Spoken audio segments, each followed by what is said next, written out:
사람은 생긴 대로 산다. 죽을 때까지 사람은 변하지 않는다 라는 말은 거의 진리입니다.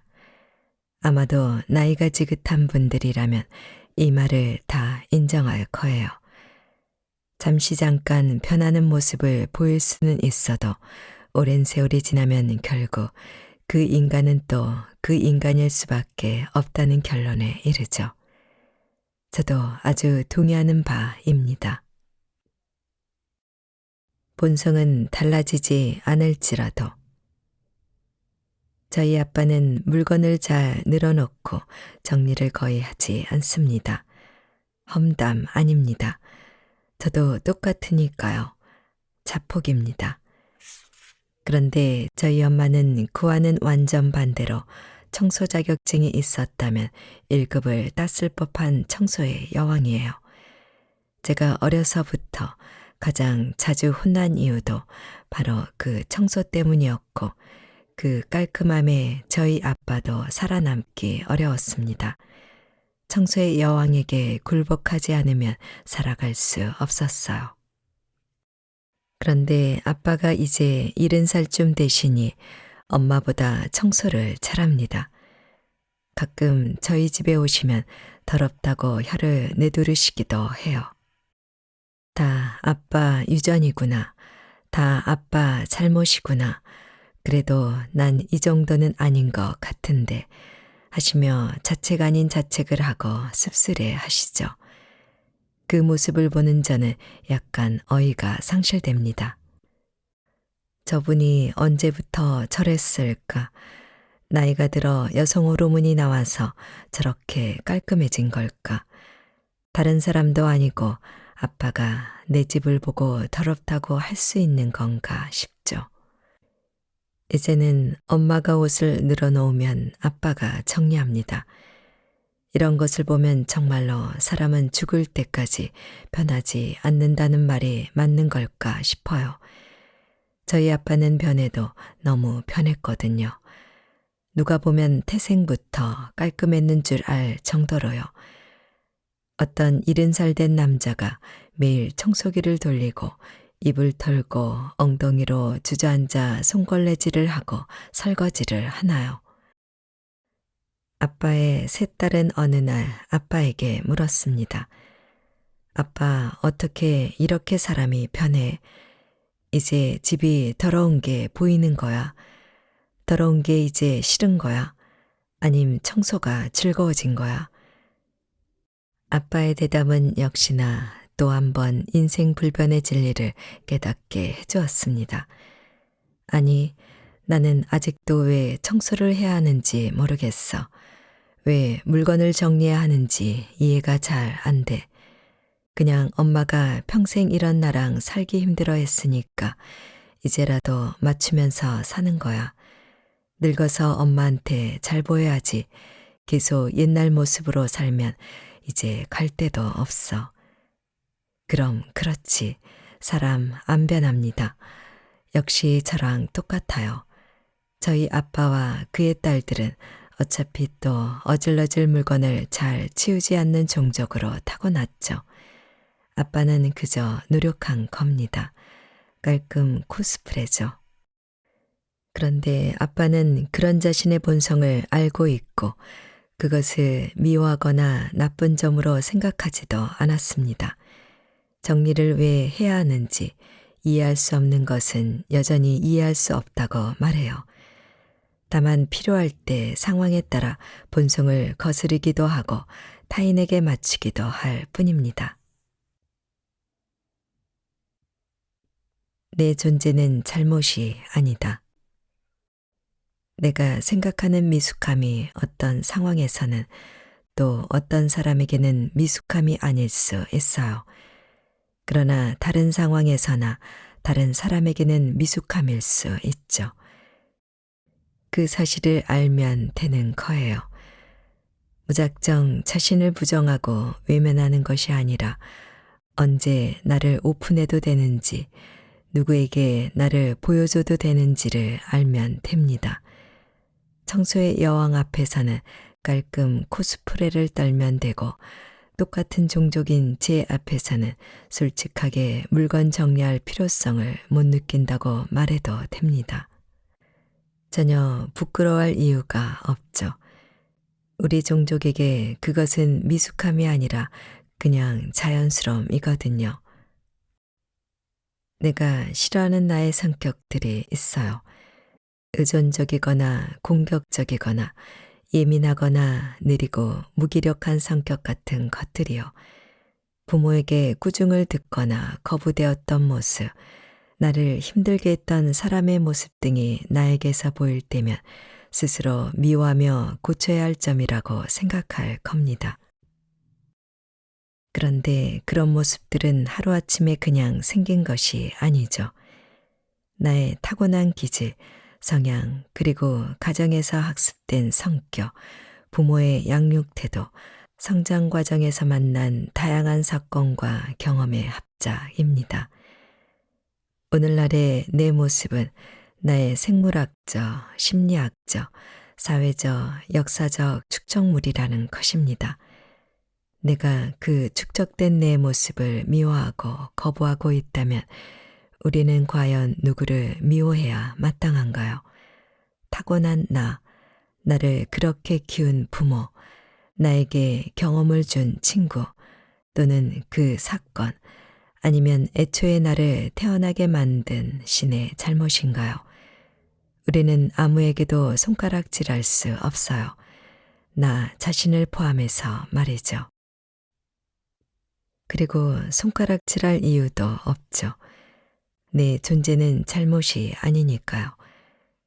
그동안의 축적물로 만들어진 나라는 사람이 가진 미숙함은 언제나 항상 절대적으로 미숙한 게 아니니까요.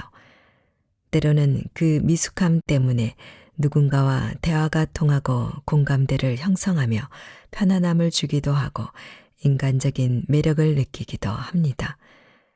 그 미숙함이 누군가를 다치게도 하지만 반대로 누군가에게 다가서는 통로가 되기도 합니다. 그래서 미숙함은 버리고 가는 게 아니라 담고 가는 겁니다. 품고 데리고 끌어안고 내 모습 그대로 가는 거예요. 사람은 안 변하죠. 진짜 안 변합니다. 자기 본성을 거스를 수 있는 인간은 없을 겁니다. 그런데 그 본성을 품고 때에 따라 상황에 따라 활용하고 조절하면 그게 바로 성숙함입니다. 거북이가 자신의 느린 기질을 미숙하다고 느껴서 버렸다면 토끼는 경주하던 중에 잠들었을 리가 없습니다. 토끼가 중간에 잠을 자지 않았다면 애초에 빠른 종족으로 태어난 토끼를 거북이가 이길 방법이 없습니다. 거북이는 느리지만 성실하고 꾸준한 자신의 본성을 살렸고 꾀를 부리며 자신의 빠름을 뽐내는 토끼의 본성을 역으로 이용했어요. 그게 바로 성숙함입니다. 내가 미숙함이라고 생각하는 것 이면에 있는 성숙함을 활용하고 내가 성숙함이라고 자부했던 것 이면에 있는 미숙함을 기억해 주세요. 나와 타인 모두를 그런 눈으로 본다면 나를 포함해서 세상 누구도 비난받을 사람 없고 쓸모없는 사람 없습니다. 모두 활용하기 나름일 뿐이죠. 그래서 인간은 모두 하찮고 모두 괜찮습니다. 나는 참 별것도 아닌데 한편으로는 엄청 별거고 너도 똑같이 그렇습니다. 누구의 미숙함에 손가락질을 할 수 있겠어요. 그런데 우리는 왜 이렇게 나 자신을 다그치고 꾸중하는 걸까요? 모든 감정에는 저마다의 이유가 있다. 회사에서 낮은 업무 평가를 받은 날이었다. 소식을 전해준 상대가 내 마음을 살펴주었는지는 기억나지 않는다. 그런데 나는 뭐가 그렇게 괜찮았는지 한 번도 아니고 여러 번 그것도 밝고 명랑한 목소리로 괜찮다고 말했다. 나는 분명 괜찮지 않았다.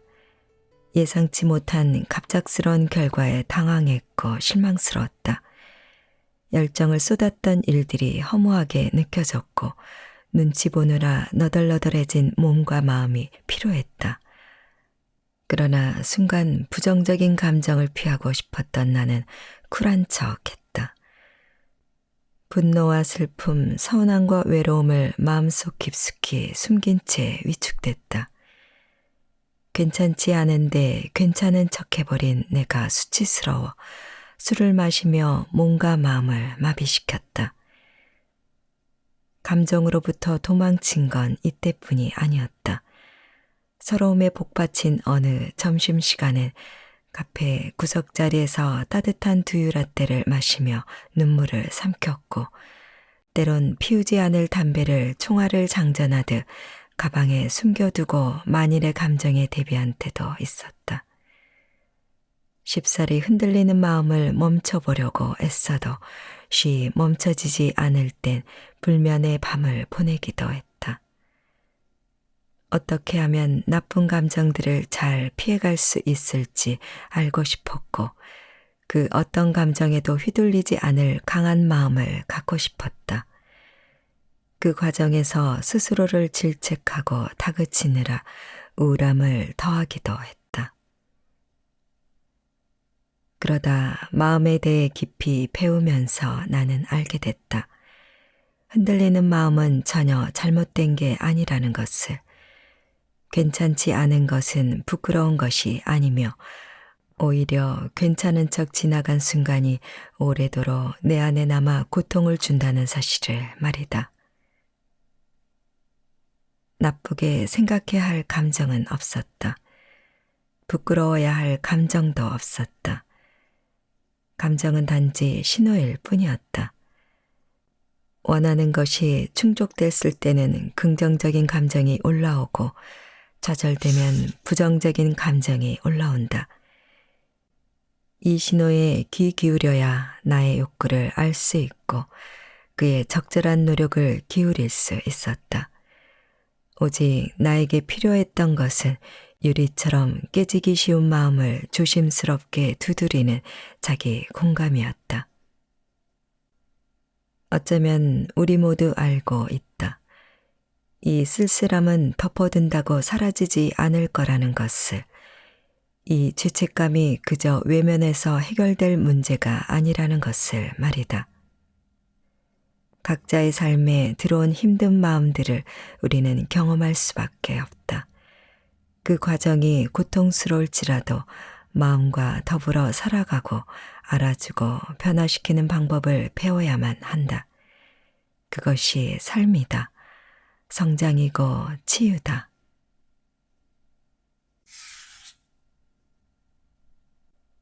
당신의 마음은 언제나 옳다.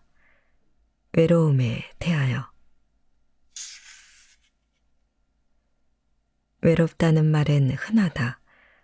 가볍게 놀리는 투로 쓰이기도 하고 손쉽게 위로를 청할 때도 우리는 나 외로워라고 말한다. 그런데 가만히 보면 정말 외로운 사람은 외롭다고 잘 말하지 못한다. 혹은 그렇게 말하고 나면 눈물을 흘리곤 한다. 그만큼 무거운 마음이기 때문이다.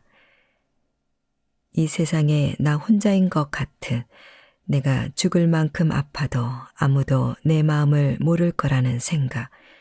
외로움은 단순히 감상에 빠지는 정도를 넘어 막막하고 때론 무섭기도 한 생존의 문제와 연결되어 있다.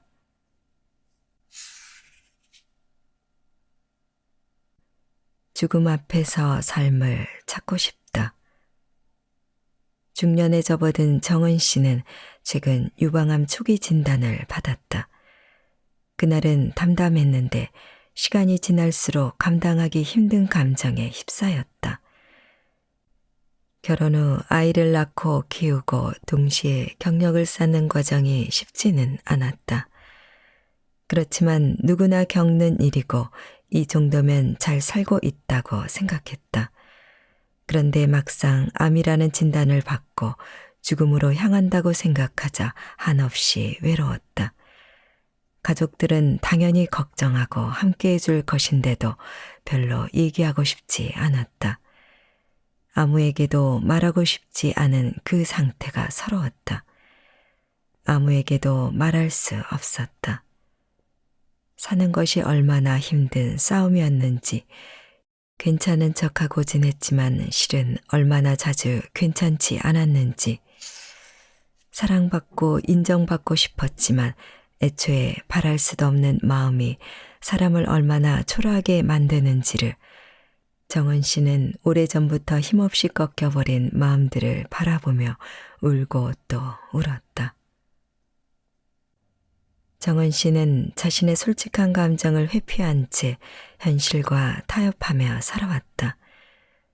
충분히 사랑하지 않고 애도하지 못한 세월에 대한 회한이 섞인 외로움. 누구도 자신을 알아주거나 사랑해 줄 거라는 기대 없이 바라지 않으니 아쉬울 것도 없다는 식으로 스스로와 사람들에게 거리를 두고 살아온 것이다. 정은 씨는 인간이라면 누구에게나 필요한 기본적인 욕구들을 외면해왔다. 죽음의 그림자를 확인한 정은 씨는 삶에 희망을 주며 그녀를 살게 했던 순간들을 떠올려 볼 필요가 있다. 그런 순간이 있었기에 지금까지 잘 버텨온 것인데 왜 여전히 그녀는 혼자가 되는 걸까? 그녀에게는 누군가가 곁에 있더라도 함께하지 못하고 외로움을 선택하는 마음속 깊은 두려움을 직면할 용기가 필요했다. 정은 씨의 외로움은 사랑하는 사람과의 관계에서 이해와 공감을 바라지만 홀로 웅크리고 있는 마음 상태를 표현하고 있었다. 누구나 외롭다. 지금 이 순간 외로움을 자각했다면 일단 그 감정과 조금 거리를 두고 나에게 말을 걸어보자. 너 지금 외롭구나 라고. 그리고 외로움을 수용해 본다. 외로운 게 잘못은 아니다. 그저 지금 내가 외로운 감정을 느끼고 있는 것일 뿐이다. 나아가 그럴 만한 현재의 상황을 살피고 인정해 준다. 나에게 연민을 갖고 따뜻한 시선으로 외로움을 바라보는 것은 충분히 괜찮고 도움이 된다. 그렇다고 해서 거기에 너무 깊이 빠지지는 말자. 판단이 시작되면 비관적인 생각은 끝도 없이 이어져 기어코 내게 부정적인 낙인을 찍기 때문이다. 나는 지금 외로운 것이지 내가 늘 외로운 사람인 것은 아니라는 걸 기억해야 한다. 사실 인간이라면 누구나 외롭다. 사랑하는 사람이 있다고 해서 언제나 의지가 되는 건 아니다. 가족이 있고 마음이 통하는 집단에 소속되어 있다고 해서 늘 서로 도움을 주고받으며 즐거운 대화를 하는 것도 아니다. 순간순간 외롭고 결국은 혼자임을 확인하면서 허탈해지기도 한다.